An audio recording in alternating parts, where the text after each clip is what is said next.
Hey, everybody, welcome. My name is Dawn. It's another episode of the Soul Goals podcast. Today, I am joined by one of my dearest friends from a very long time ago. And I shouldn't say a very long time ago. Maybe it was 2000 and Girl, 2010. that was a long time ago. That was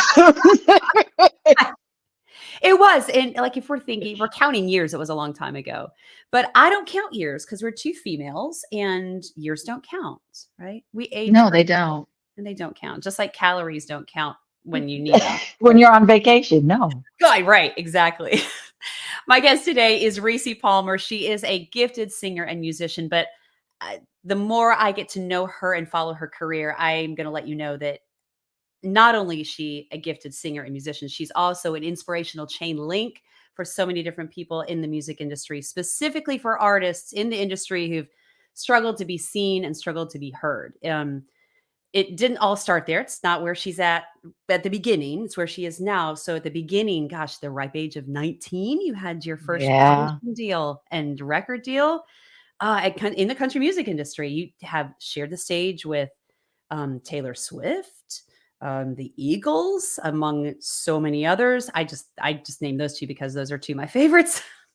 And I love that you were with them on stage. Featured in People Magazine, Newsweek, New York Times, the list goes on and on and on.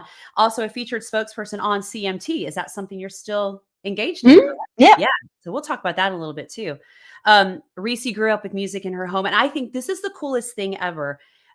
She coins her music now as this eclectic thing called Southern Soul. Dude, I love Southern Soul. That's a great analogy for what it is that you are and what it is that you do, and all encompassing everything that you've done musically. So let's pen that. Let's start a new musical genre. All right. We gotta do the paperwork for it right now. Rissi's also the host of Color Me Country on Apple Music Podcasts, and she has two beautiful daughters. Currently living in the Carolinas. I won't tell you exactly In where. Durham. Oh, Yeah. it's in Durham. Okay, there you go. Yep. Yeah.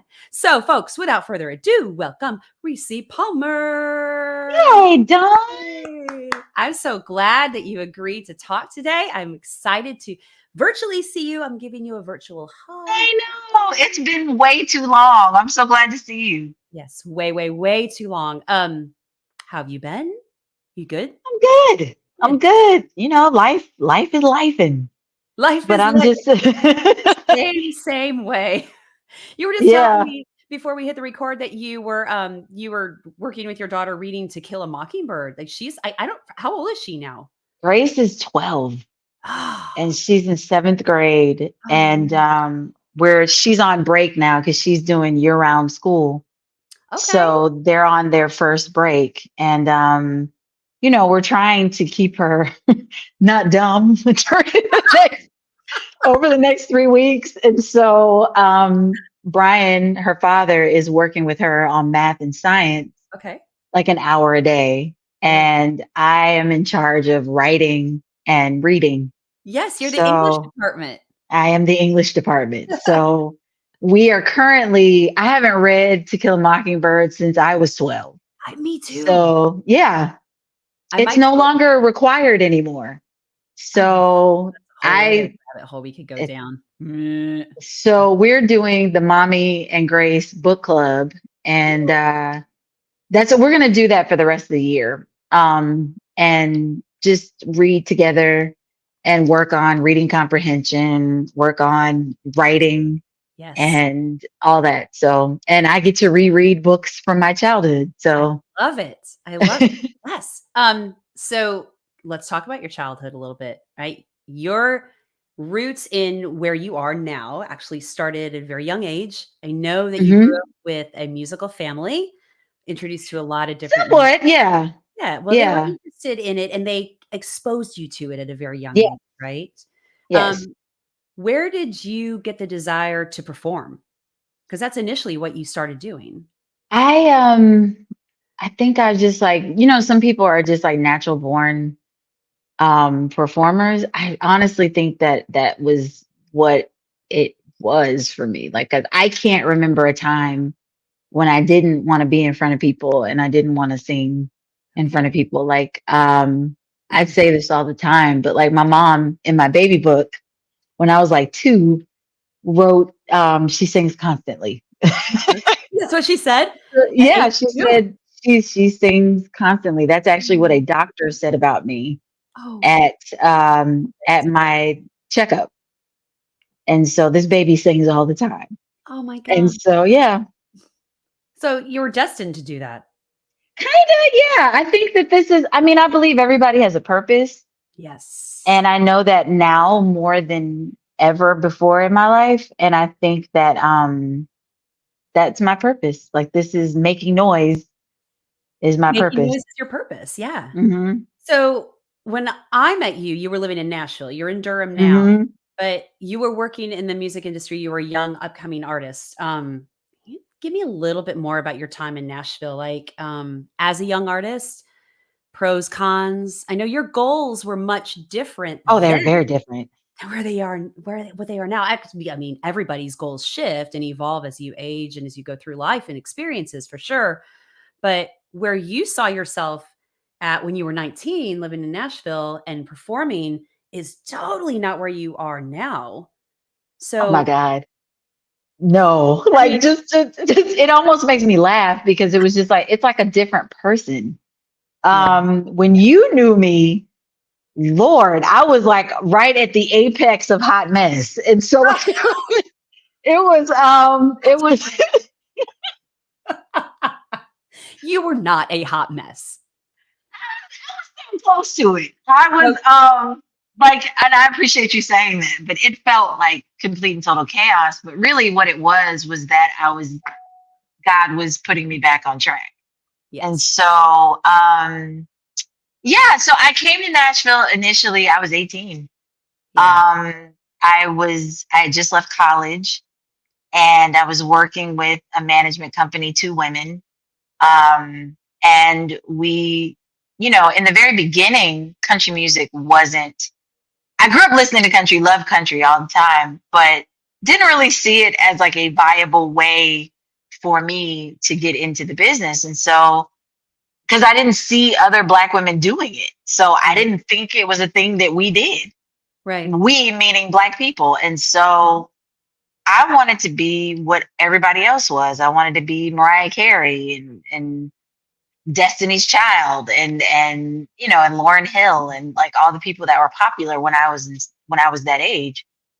And so my managers met me my senior year of high school and they took me to New York the summer I graduated high school to record a demo. And so I did these 3 songs. I wrote them and recorded these songs. And, in the hotel, I'd be writing songs in my little notebook. And they were like, "Well, what are you writing all the time?" And I was Okay. like, "These are just my songs." Okay. And they They were asked me not, about, you didn't know that you were writing songs?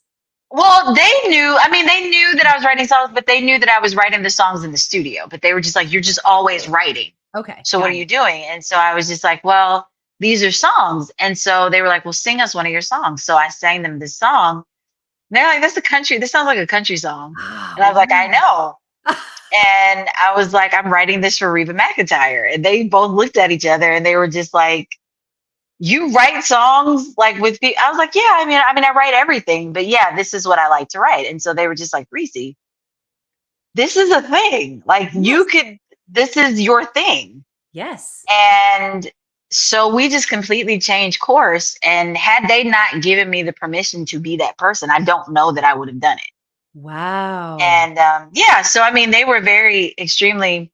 Our relationship was fraught with lots of other stuff, but Mhm. that's one of the biggest blessings that they gave me Yeah. was permission to be this person. To be yourself. And yeah, Yeah. God. and so then we just completely changed course, and through like a series of like very serendipitous events, I ended up meeting a publisher in Nashville. This publisher was interested in me as an artist, and they signed me to a publishing deal when I was 19. That's great. And for people And that don't know what that is, publishing deal is basically a writer's deal. yeah, It's based on your creativity and it's your ability to write songs for yourself, for other people. It's hmm a huge deal, especially as a 19-year-old, 18, 19. Right. Yeah.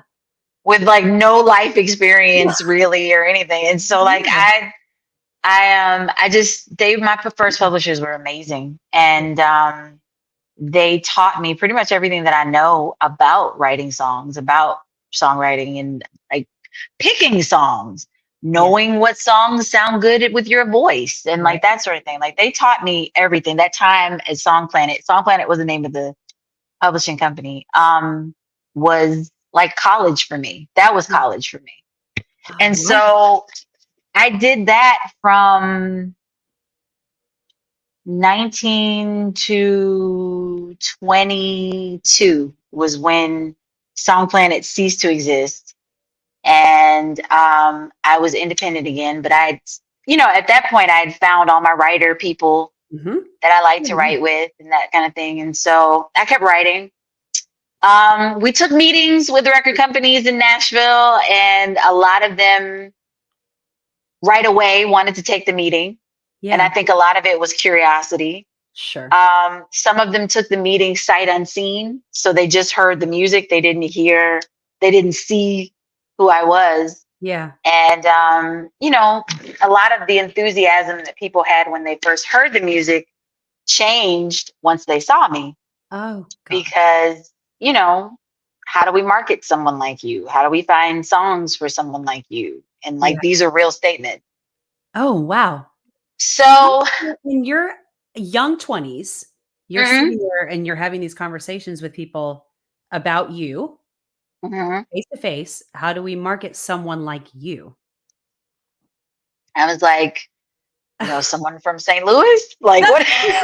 I Like, mean, what do you I mean, mean? can we look past what you're seeing in face to face? You know what I'm saying? You look a little Yeah, bit deeper because obviously what you were saying, some of them took the meeting sight unseen. There's something there about you musically and about you as a performer, as a musician as a whole. So that speaks volumes for me hearing that. Would yeah. It was interesting. So um ended up not signing a deal. And I was, a lot of people say that Nashville is like a 7-year town, and that really was what it was for me because yeah, I didn't get signed until I was 26. yeah. And it was a record company that was not based in Nashville. It was an indie that was based in Atlanta, Okay. actually. And but in between then, like I had been, you may want to edit that out. I'm sorry. Okay. Um, I was I'd been offered a deal from Terry Lewis and Jimmy Jam, and anybody that knows Janet Jackson's career knows Terry Lewis and Jimmy Jam. Yeah. And I ended up not taking that deal because they wanted me to sing pop. They didn't want to do the country thing. And so I ended up not taking that deal. That happened when I was like 2020.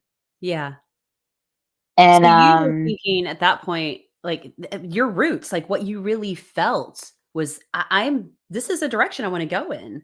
yeah, You even as a 20-year-old, you stuck to that, which I think is that would be really, really hard in the music industry. yeah, it was, I mean, for a long time I really regretted it Mm, and felt I don't know, I felt like maybe I'd missed my opportunity because nothing came along for yeah. 6 years after that. Yeah. And so and in that time also I met Prince, and Prince kind of became like a little bit of I guess a mentor. It's weird to say that Prince was your mentor, but like it was Crazy. Yeah. um but we had the same attorney, and Prince, I don't know, he took a liking to me musically, and would just like very Prince clandestine ways would just show up in my life, like on the phone. They're like, "Hey, Prince is on the line. He wants to talk to you." Okay. Hey, Hi. what's up? And like, and he'd want to talk about music and what I'd been working on and what I'd been writing, and like give me advice. And and just guidance on like this business and songwriting and all these things. And it was really awesome. And that went on for a few years. And I had no idea. yeah, no, I I had don't, no I idea. don't talk about it a lot because I don't want to be one of those people that's like the name drop. So, my dear friends Yeah. and that You're like, not, though. so Anybody that meets you or talks to you for more than 60 seconds will know that. That's not you. It's not your MO, your person. yeah, But that's so super exciting. That's a part yeah, of no, that was, really, it's a part of my journey. Yeah. yeah. So you've been releasing and recording material since roughly 2006, 2007-ish? 2007 was the first. Yeah. Okay. What's your favorite project been so far? The children's record. I put out a children's Okay. record in 2013, Okay. called Best Day Ever. And I think it's my favorite because number one, it's the um, piece of first independent project that I did ever. Yeah. After leaving the record company, after all the drama and everything, like I moved here, I got married, and I had my first child. I had Grace, and I was inspired by going to baby music classes. And so Love I was just like, I want to make a children's record. And so Brian, my husband, was, had it not been for him being able to financially, um,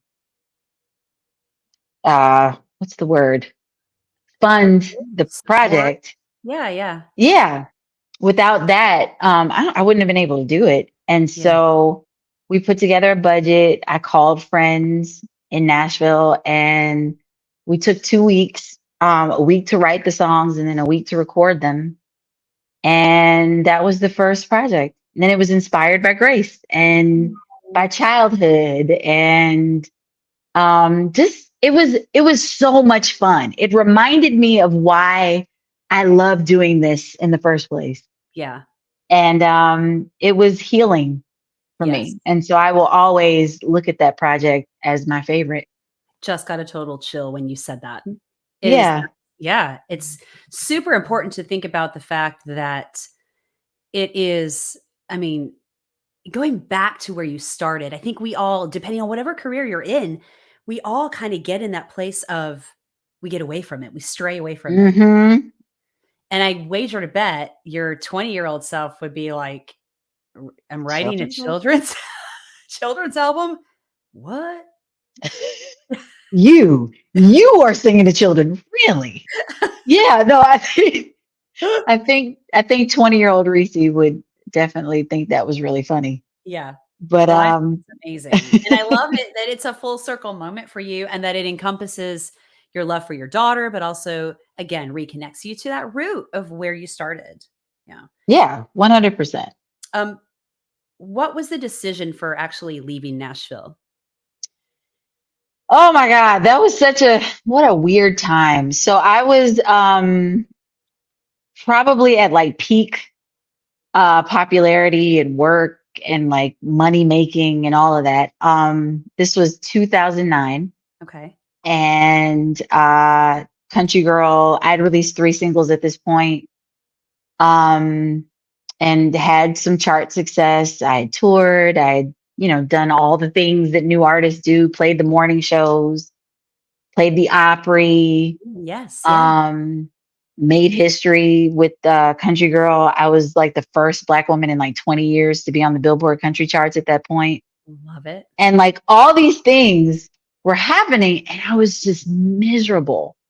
I had a Mhm. television show with on Travel Channel. I had just signed a modeling contract.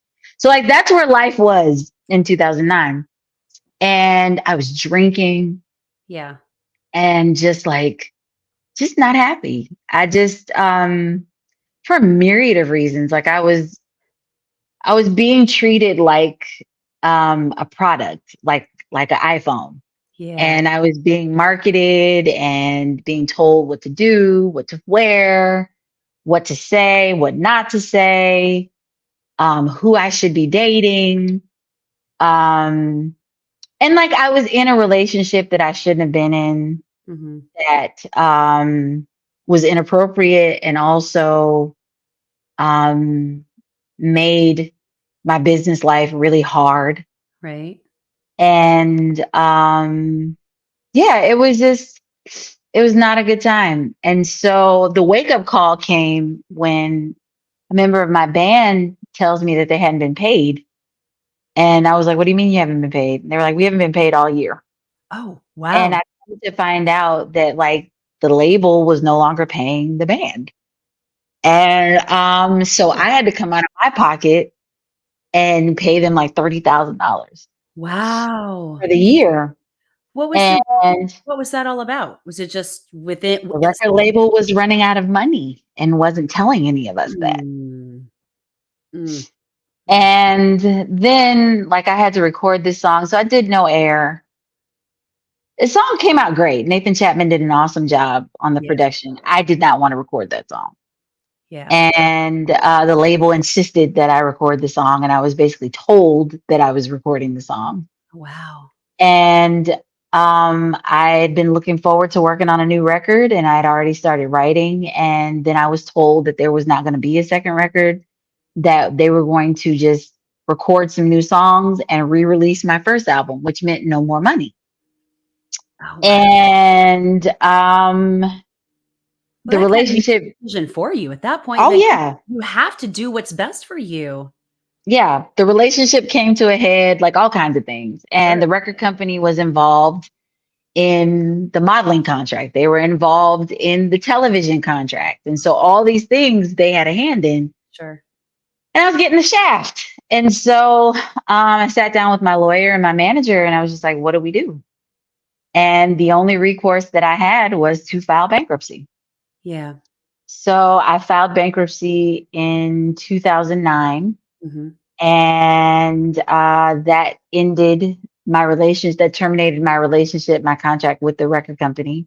Right. And it took me a whole year because they disputed it, and it turned into a trial. Oh, wow. And yeah, and I couldn't How old are you sing. at that point?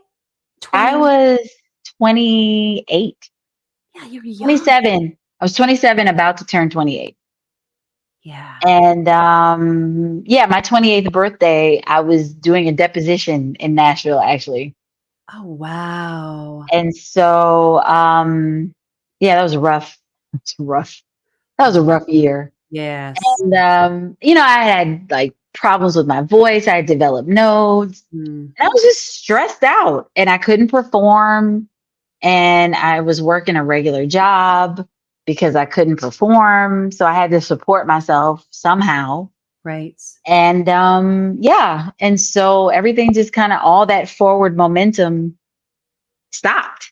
Mm. And I was granted my release from the record label. I will never forget this, Thanksgiving of 2009. Oh, wow. It was the day before Thanksgiving when I was given my release. Do you look at that as being, I mean, you're thankful that you're out of it, but I Oh, mean, yeah. thinking Thanksgiving, like, Oh, do that you was look, God. yeah, yeah. It was Yeah. like, hey, I'm gonna put this right here for you so that you remember it, right? And you can know what it is that works for you and what doesn't work for you moving forward. 100%. Yeah. 100%. And so it didn't become official until 2010. Okay. And then 2010 rolled around, and I thought that I was going to hit the ground running, and I'm going to record new music. I'm going to get signed again. And Oh, no. like everybody dropped me. And I I started dating Brian, my Mhm. husband, and I left Nashville and I got married, and I moved to North Carolina, and I got pregnant with Grace. Yeah. And that was pretty much the end of my time in Nashville. So when you, there's, I know with all of that that you just said, that's a Oh, that's a load, and the Oh stress yeah. carried and that you went through. When you moved, was it a relief to leave it, or was it kind of like, I miss that musical side, I miss that musician side. I feel like, was there a piece that you couldn't take with you that wouldn't be positive? Does that make sense? Oh, 100%.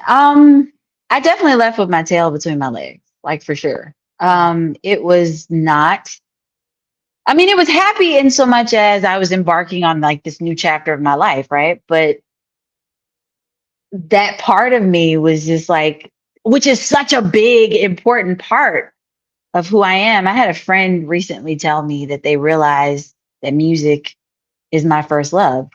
Yes. And I was like, God, it is. It really is. And it always has been. Yeah. And so, when you have to leave your first love and the thing that makes you happiest and all of that, like that's hard. I can't imagine that that's easy for anybody. And so I was happy in other parts of my life, but like I was extremely unfulfilled Right. in the professional and the purpose part of my life. Right. How did you, because I know now you are in such a different place and there's a lot of fulfillment Very. you are. Um, what's the gap between that time and now?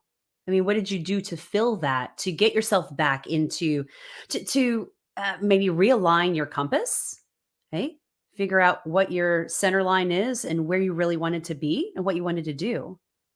Oh, I died many ego deaths in that time. No. Oh, I'm so sorry. I Oh, Oh, it's a good thing. I think in some ways it's a really good thing. So I had the baby. I mhm. taught baby music for a hot second, Okay. and that's kind of got me prepared to do the children's record because I was so immersed in children's music at that point and Yeah. like developmental things and like what children need to hear, what children need to say. Like, so that was really good. Like that was like a year of research. And then we did the children's project and doing that and having the success that we had from that, I did back porch sessions. It Yes. gave me confidence because I had lost a lot of confidence and I was experiencing stage fright Oh, and a wow. lot of anxiety about being in front of people. Yeah. And Mm. I it's always been, I think I was waiting for someone to come save me. Okay. And there were like near misses. So like we had a label that was interested in the children's record, but ultimately they decided not to pick it up. Ah, So we ended up doing it ourselves. I say we, my husband and I. And um then with back porch sessions there was another label interested in that. And so I realized, not realizing, I had done all of the work up mhm. until then. We raised the money. I had secured the producers. I wrote the songs. Yes. Um, I set up mixing and mastering. We did the photo shoot, put the art together, revamped the website, like did all these things that record labels do for artists. For you, yeah. And I was still waiting on someone to come save me because I didn't have the confidence in my ability to do it myself. Well, and to know and to recognize that you were already doing it. I was already doing all of that. And so when the label came in and was like, "Oh, we love this. We want to sign you." I was so excited. I was like, "Yes, finally, we're saved." And then they ended up not taking me. They had a merger and they decided not to sign any more artists, and that was it. So I had to put it out myself. So like when I say many ego deaths, it took me till that project to realize like you're going to have to do this yourself. If you want to continue to do this, you're going to have to do this yourself. Right. And so that empowered me in a way that I hadn't really been empowered before because there was always a manager, there was always an agent, there was always a publisher, there was always, someone there to do it. But now, like if I needed it done, I had to do it. Yes. And I'm really glad that that happened because I needed that. I needed that kick in the ass to get up and do it. Yeah. And I think then you get to this point and you can look back and you're so much more fulfilled. I had the same conversation with one of my previous guests about, the hard shit that we go through.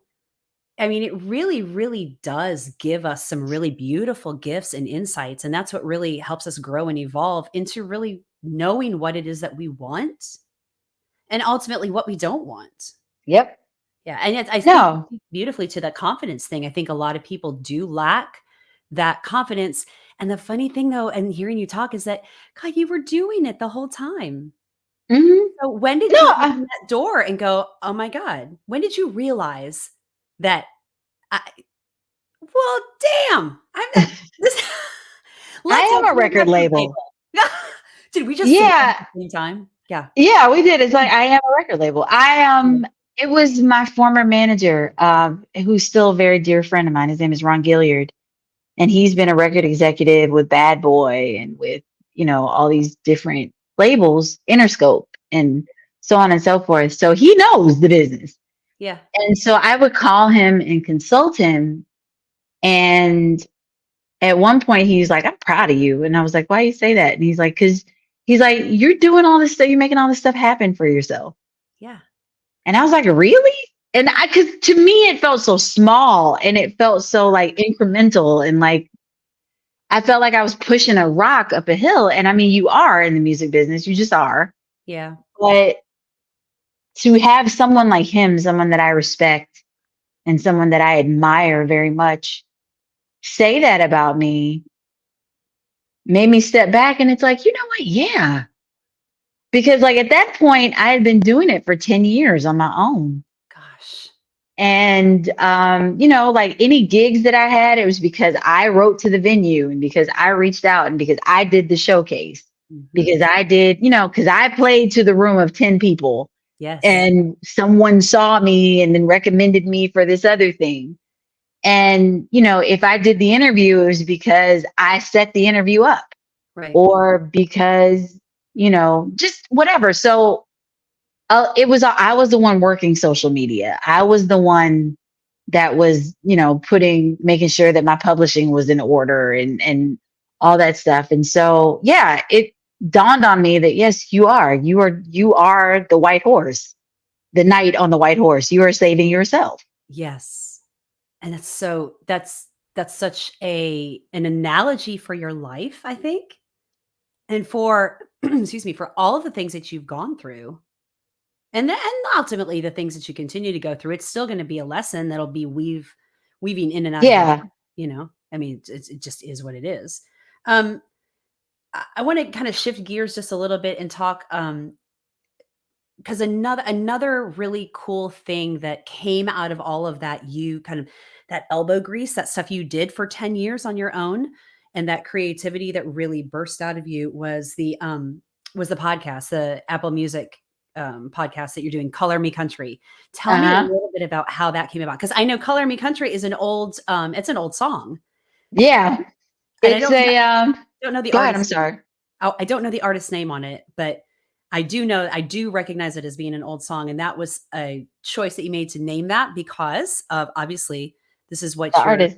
yeah, Yeah. platform. So it's so Color Me Country, first of all, is the name of Linda Martell's first album. This album came out in 1968. It was called Color Me Country. Yeah. And it's significant to me because Linda Martell is the first Black woman to play the Grand Ole Opry. She is widely regarded as the only Black woman contemporary to Charlie Pride. She to this date is still the highest charting Black woman in the history of Billboard country charts. And Crazy to think about. We're in and that was 2023. 1968. Yeah. We're in 2023. Yeah.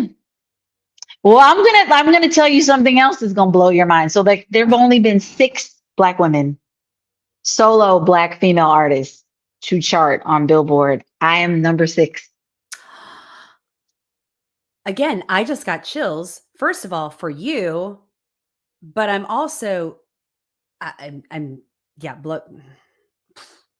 Yeah, in terms of chart position, yeah, I'm number 6. And so um Yeah. So So anyway, so Linda, the I'm idea sorry. the idea to start that was born out of a real need that you saw that has been Yeah. there for a very, very long time. Yeah. So, in 2020, during the pandemic, I was invited to be a part of an article that was the 50 commemorating the 50th anniversary of Color Me Country. And I was doing this interview with uh, Mickey Guyton. Yeah. And we were just talking. And like while we were talking, I was just like, God, our stories, like the behind the scenes of the stories are exactly the same. Because for the longest time, I personalized a lot of the things that happened to me. And I was just like, well, it was just me. It's because maybe I wasn't good enough, or maybe, I just wasn't the one or whatever. And then knowing some of the backstory about Linda, but learning more in the process of doing this, I was just like, Jesus, this is wild. Like someone needs to talk about this. Yes. And it was with a Black journalist, and I noticed how comfortable both of us were talking to her. And so I was just like, there might be something to that. And so that partnered with, like, this was at the same time that Lil Nas X was being kicked off of the country charts with Old Town Road. And one of my best friends was like, Rissi, you should do something with all this knowledge that you have. Yeah. And she'd been telling me this for years. And I didn't know what I was going to do. And so finally, I had all this free time. And so I just started calling other artists of color that I knew and asking them if they had time to do an interview. Yeah. And I started recording. I didn't know what I was going to do with it, but I started recording them in March of 2020. By June of 2020, I had 25 interviews done. Oh, that's crazy. And and still more in the can. And Yeah. so Wow. through again a bunch of serendipitous um, occurrences, someone that I met during the pandemic, another host, introduced me. Kelly McCartney introduced me to Apple Music, Mhm. and Apple Music took a meeting with me, and I told them about what I was thinking, and they were just like, "That's amazing. We Yeah. want it." And that's how the radio show was born. That's amazing. I think that highlighting that and bringing that to light, that's what I said earlier. I think that you're a huge chain link between people getting their stories out in that capacity. You started Apple Music came before CMT. Is that correct? Yes, Okay. yeah. So tell me how the CMT, because you're a featured spokesperson on CMT's Hot 20, correct? Yeah, I'm a special correspondent. Okay. Um, no, it's so because of the show and because of the extremely warm, positive reception that the show has received, I was, people started suddenly asking me to be on boards and advisory teams and stuff like that. Mhm. And so I ended up on a team with Leslie Fram, who is the head of talent at CMT. Yeah. And Leslie's just a really cool person. And she reached out to me during one of these meetings and was just like, can we have a meeting? And Okay. so we talked, and she was like, what do you want to do? Like, what would you like to do? And I said, honestly, I want my own TV show. I want Let's a talk go. show. And she laughed and she's like, well, I can't give you a TV show. She's like, but let me see what I can do. And so she set up a meeting with me and two of the producers from Hot 20. And, and it was great. We had great rapport Yeah. and back and forth. And they were just like, well, let's try you out and see how this works. And so beginning of 2021, I did my first assignment with them, and they ended up signing me to a contract. And so I have been working with them since 2021. That's amazing. I Yeah, love it's that. great. I mean, how often do you work for them? So I get called in because I'm not one of their regular correspondents. So I Mhm. get called in. Like I just did a thing at Pilgrimage in Nashville last weekend. Oh, you were here. I was there. I came Yeah. in for the day to do Pilgrimage, and I interviewed Marco Price and Charlie Wortham and Worsham, not Wortham, Yeah. Ashley McBride, Madeline Edwards, and the Warren Treaty. Oh, And It was great, and we had a really good time. And like, it's just nice to see. It's funny, the things that I wish I had seen in the beginning of my career, as far as like other Black people or other Black women, or like just encountering other Black journalists Mhm. or anything like that, and having a platform where I could go and I could be honest about the things that were happening to me. I didn't have that. Yeah. So it's nice to be that now for other people. Well, and I feel like that's another part of your DNA that's been a part of Yeah. you because it's so supernatural for you to do that. It just kind of oozes out of you, right? I Yeah, mean, I feel like this has been like a tailor-made um job for me. yeah. So it really has been pretty amazing. So, which do you prefer at this point? Spokesperson? Maybe Or this is artists, to say because I'm like asking you, which childs do you like better? which are your babies? No, I mean, I'll be honest with you, music is always and forever going to be my first love. Yeah. And that's something that I'm coming to terms with now, because you're always like, I don't know, I've always felt like, and I know a lot of women feel this, like it's not okay for you to say that your job is your favorite thing Yeah. in the whole world. Yeah. But like, my job is my favorite thing in the whole world. Preach. And Preach it. um Yes. because my job is my purpose. Like, it's not like a job. Like, I don't punch a card. Like, I think about it all the time and I Yeah. just do it. And like, so it's hard to, you just feel like, I've always felt very discouraged at saying that it's my love, it's my job. So I love the music part, to answer your question. I still am very much in love with that. Yeah. But I love this other part too a lot. Yeah. So it's just it's just a huge thing with all these different pieces in it that encompasses it basically. Yeah.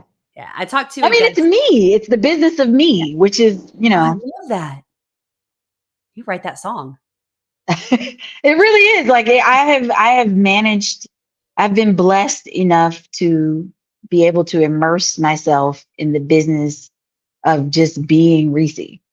Yeah. And I'm able to make a living off of that. And like, I don't know of anything cooler or more blessed than that. Yes. I talked to a guest early last week and he kind of had the same kind of delivery or same kind of outlook as you're talking about with the same he's super blessed to be doing what he's doing, but he said I just feel like I invested in this. It was my passion. It was my drive. And I didn't know how it was going to happen. I was Yes. open to it.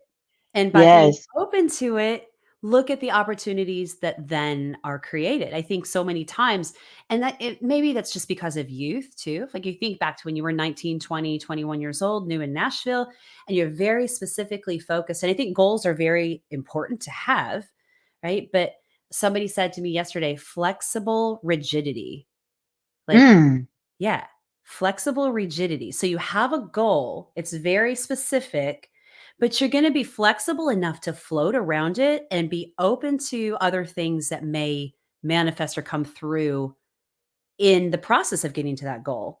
And in that place, you may have to take a right hand turn this direction. Like you decided to go a different direction because your life led you in that, the circumstances did. And all these really brilliant things have come to you. And you being you, I think that's a really, really valuable piece of information for people to know. You don't do the world a service by not being you. yeah. No. Or like being someone else's version of you, or like Right. what other people want you to be, and like that kind of thing. Like, I can't, I'm too old and I'm too set in my ways to be any other person other than who I am.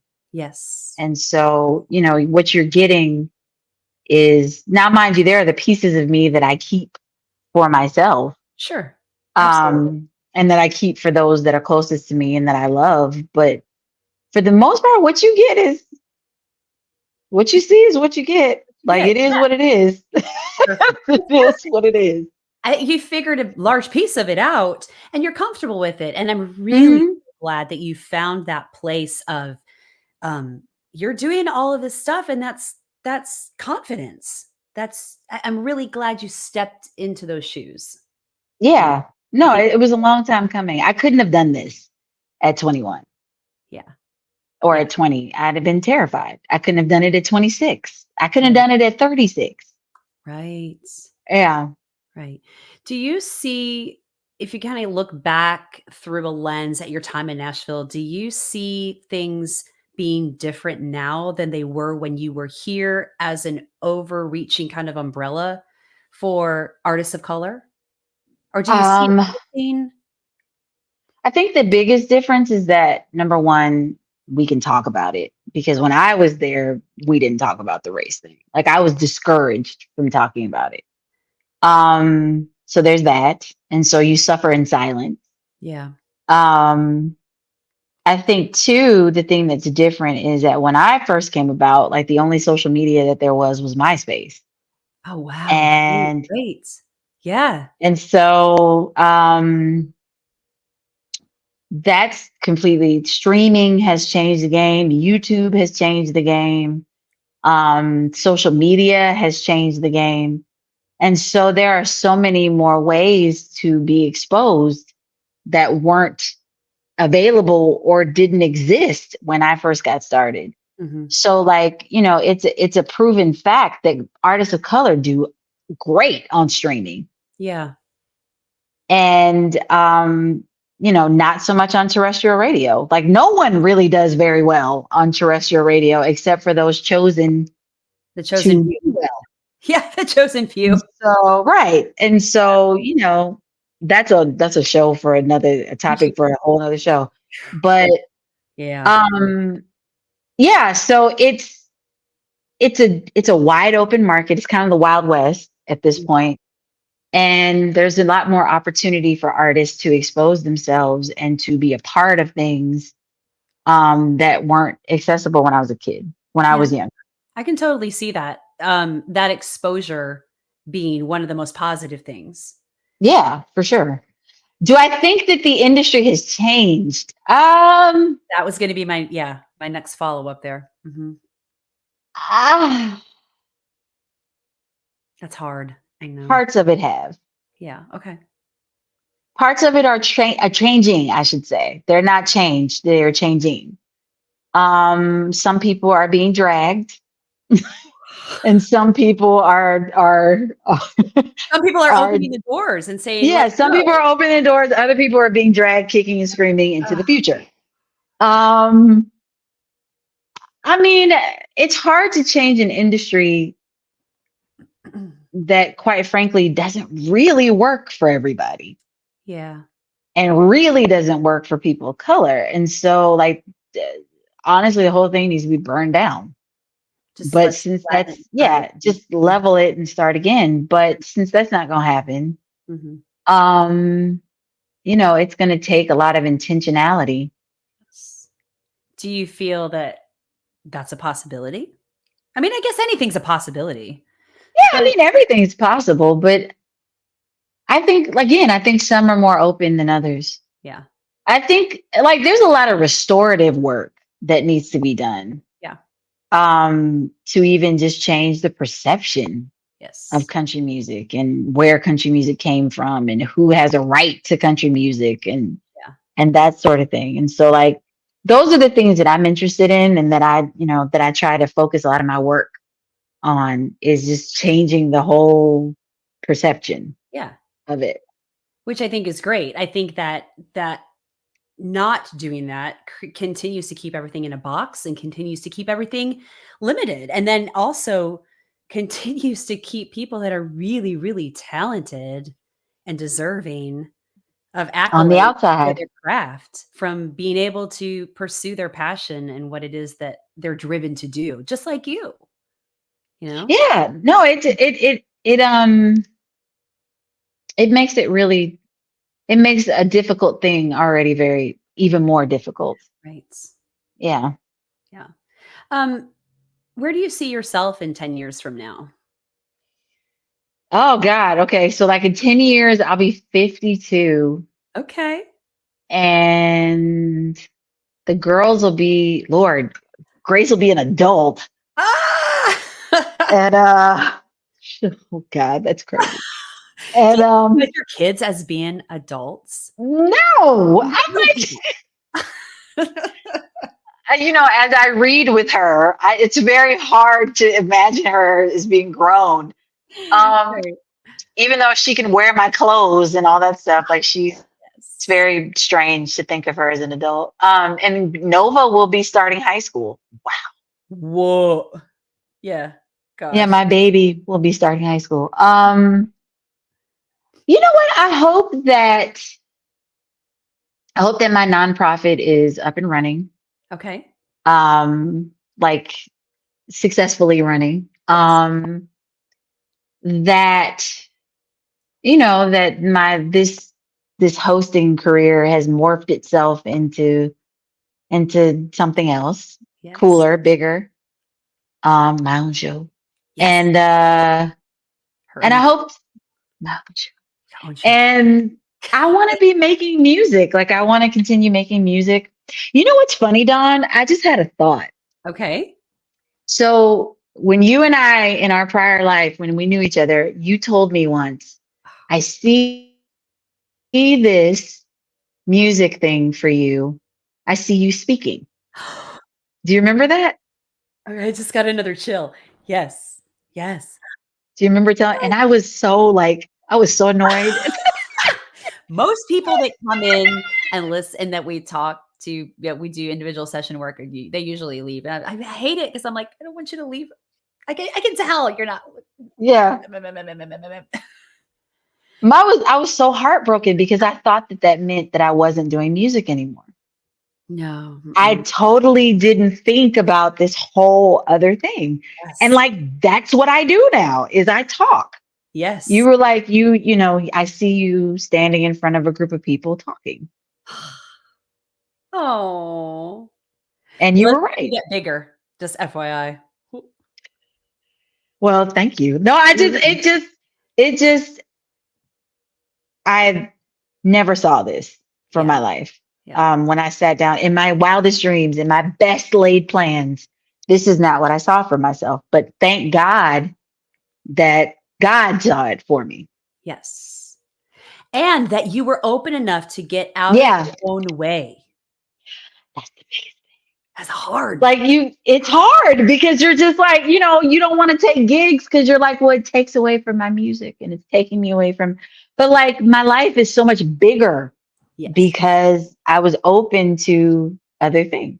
Yes, absolutely. Your two girls, which one do you think will go down the path that you're in? Like the musical creative side? Or Maybe Grace. it's your oldest. Yeah, my oldest daughter. She is like the best version of me. Oh, Um, and the best version of her father. She's really funny, okay. really funny. And she's good at visual arts. Like she's a draw. She drew this, my tattoo. I don't know if you can. Oh, it's beautiful. Yeah, she drew that. She paints. Um, she does digital art. Mhm. She sings like a bird. She likes to dance. She's really smart and she's very smart. Like she's in advanced math and she's very into science and she's very much her father's child. My husband is an engineer Right? and but she's very much my child. And so I just see that Nova is still developing. Like Nova is Well, because Grace is like 12, she's correct? 4. Yeah, Nova's 4. Okay. So she's Um loving life. She's being a little Oh, she girl. loves everything. Yeah. She's like joy personified. And like she's one of the funniest. Oh my God, she's like the funniest little person. And she's like one-liners for days. And like she deadpans. I don't know many little kids that can deadpan. That's a But 4-year she old. does. A 4-year-old. Like she'll just be like, and like, like and it's like, who are you? Yes. she's a wild card. I don't know what she's gonna be like. But it's gonna be funny. And like God bless the person that ends up with her. 'Cause She's gonna be great because she has you guys as parents, and she has you as a mom that has been through so many different things that can walk beside her. You're not doing it for her, but you can walk beside her and you can yeah. be empathetic of both of the girls and their path and whatever it is that they choose. I think that's amazing. Yeah. Yeah, no, they're blessings. Like she's a lot of people don't know this, but Nova is on the spectrum. Okay. And we just found out like 2 years ago. And the way she sees the world and the way she sees things, she's highly functioning, but she perceives things very differently. Yeah. And it's been a great lesson in patience for me Yeah. For in sure. trying to figure her out and like figure out things that work and that don't work. She's very different from her sister. So they continually teach me. Yes. Our kids do, and Continually. they will for the rest of your life, I'm sure. Gosh. Well, Yes. I would love to throw some rapid fire questions at you because I just think it's fun. Okay. Let's do this. Yeah. Like, as we got to know a lot about you, but I want to kind of go a different direction of getting to know a little bit more about you. So, Okay. um, what was your first ever job? KB Toys. Katie, oh, you worked in a toy store. That was my first job. I was 15. Okay. Did you were you just a salesperson checking I people was out? a seasonal salesperson. Okay. I got hired at Christmas because that was the only time that you could hire 15-year-olds. Oh, right. And so Right. on seasonal positions. So Okay. I couldn't even drive myself. My mom had to drive and pick me up from Oh, work. But yeah, KB Toys. That was my first job. well, that says a lot about you. 15 years old. You're like, I'm good. I Look what needed money. what do you okay, well, that too. I get that. What is your go-to, like your easy, lazy dinner, throw together dinner that you make? Oh, my girl dinner. Yeah. I will make an egg sandwich real quick. I'm obsessed with eggs. Like I love eggs Oh my gosh. and breakfast. So like any breakfast type of thing. Yeah. Breakfast for dinner all day long, man. We will fry up an egg, toast some bread, throw a little bit of mayo, maybe slice some avocado and tomato on it. Call it a Mwah. day. If you have leftover rice, throw an egg on it. Like just everything. Throw an egg on it. Just throw an egg It's on it. it's so good. What is one subject that you would like to learn more about? Ooh. I'm real into I want to learn more about like investing. Okay. And you get to be in your 40s and then all of a sudden you're like, I need to be saving. Like I'm gonna be retired at some point. And so like I need to know, like make sure I'm not eating cat food. So like how can on top of that, I'm a musician too. So like I don't have a 401k. So like I need to figure out how I'm not gonna be living on my daughter's couch and like Right. so I'm very into learning about investing and like how credit works and like all this. Unfortunately, these are things that I've learned that like not a lot of people pass down to their kids that they should. You're And right. so, You're right. My husband and I talk about that a lot. It's like I feel like these need to be some fundamental classes in school. yeah, I Hello. didn't know. I'll be honest with you. Like my husband, like he gets a bad rap for being Brian is the most frugal. We'll use the word frugal. Okay.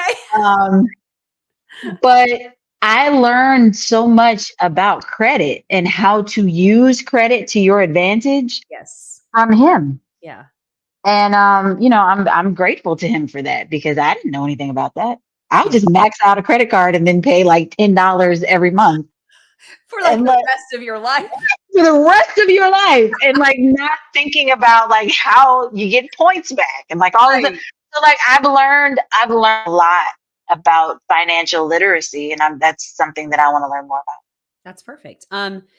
This is a fun one. Do you think you could win a game show? And if so, which one? Jeopardy. Oh, really? My Hell husband's yeah. favorite show, his favorite game Yeah. show. Yeah. Me too. I used to watch it with my grandmother. No, I just know like a bunch of like, look, don't ask me to do math. or anything like that. But like, Either. not like even basic math. Don't ask me. I know. But I know so many just really dumb, random pieces of pop culture and information about things that it's almost it's almost Rain Manish a little bit. Oh my Like I God. can just rattle off stuff. Did you know that such and such did such and such, and this is how many percentage, and blah blah blah blah. Because I love that kind of stuff, like little Yeah, little just dumb tidbits. pieces. Yeah, Yeah. little pieces of information. So I think I would kill on Jeopardy. Oh, let's go. I think you should apply. I would love to. Let's Like do it. I would love to be like it's one of my dreams to Okay. be on like a celebrity Jeopardy or something. Oh, bucket list. Let's do it. And one more. What world record do you think you have a chance at breaking? Shoes. Shoes, okay. Like owning Ac- them? Acquisition of shoes. Oh my gosh. I have an embarrassing amount of shoes. Okay, a number, roughly. I'm trying to think. There's maybe like 35 pairs of shoes in there. Oh, that's not bad. 35, 40 pairs of shoes. What's your Somewhere in favorite there. pair of shoes? Okay, now that's not a fair question because like they really are like my children. So I do have a Oh, fair one for you then. What pair of shoes do you put on that makes you feel like I can kick the day and I got in it? the ass. Yes. No, I have a pair of platform rhinestone. They're like gradients of green, Oh, I and love like it. the strap is satin. I love these shoes so much. I wore them in Europe. There's actually a close-up picture of my feet. I am so glad that I got a pedicure before we left because I didn't know people were going to be taking pictures of my feet. Well, with And those shoes, yes. and so it's like they're open to, they're amazing. I love them so much. They're Jeffrey Campbell's, and so those are my favorite pair of shoes, I guess. Oh, Yeah. those will never go away. Will you ever hand those down to your daughters? No.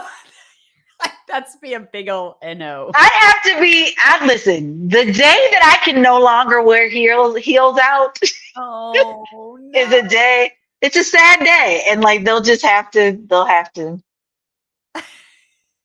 They will sit in a place of honor in your closet, in your house at that point, I'm sure. Yeah. Well, the kids at that point, I'll let the girls borrow them. They can borrow them. Don't bring them back scuffed. Yeah. Not one thing needs to be missing off of No, that. my shoes are in bags. They're in plastic containers in the closet. Like they are. I take care of my shoes. That's good. I Just have like a first name basis with my shoe person. So do you name your shoes? This is going a whole weird direction, but, like, do you have, like, names for your no, they don't have names. I just like I know them. Like I know which one. I was like, you know what? These are good for performing. These are Yes. good for walking around. Yes. These are good for just sitting and like and not moving because Yes. these are not livable shoes. Right. And We're not so going to be moving in those. I had that conversation with my older daughter, back at Christmas, and she was like, "I'm gonna wear these shoes." She goes, "Even though they are, like, crushing my toes." I was like, Okay." She goes, "Well, I'm not gonna have to move much, so it's okay." I was like, "Okay. yeah. No, Yeah, see, you have to have a plan. you do have to have a plan." So Well, Rissi, gosh, we've been talking for over an hour. I am so, so, so thankful for you and so thankful that same. so thankful we met. So thankful that you took the time today to spend with me and give me some really, really great insights onto who you are at the core, what you're doing, where you've been, the whole process. I think so many times our stories are kind of put in a shoebox, if you will, right? Put in plastic wrap, and we sometimes feel like it's not applicable to open them up. I'm really glad that you Mm. did because it's inspiring, it's educational and informative to a wealth of people that may not know different things that you're doing, but may not know even more so about the subjects that you are helping and the platforms that you are investing your time and talents in. So thank you for that. And thank you No, for thank you for having me. Oh, absolutely. Thank you for being you. I loves ya. Yay. And Thank you. I will talk with you sooner than later because Yeah. Yeah, we can't keep this. I'll talk to No, you we guys have in to, 5 years. we have to, we have to do this more often. Yes, ma'am. All right. Have a great day. Thank you. You too.